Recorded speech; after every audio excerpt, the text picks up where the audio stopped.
Remove the battery insulation tab to power on the device.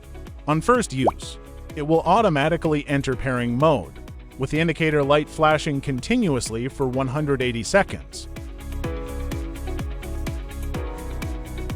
Open the U-Link app and scan the device QR code to enter the pairing interface. Then add and bind the device to your Zigbee gateway.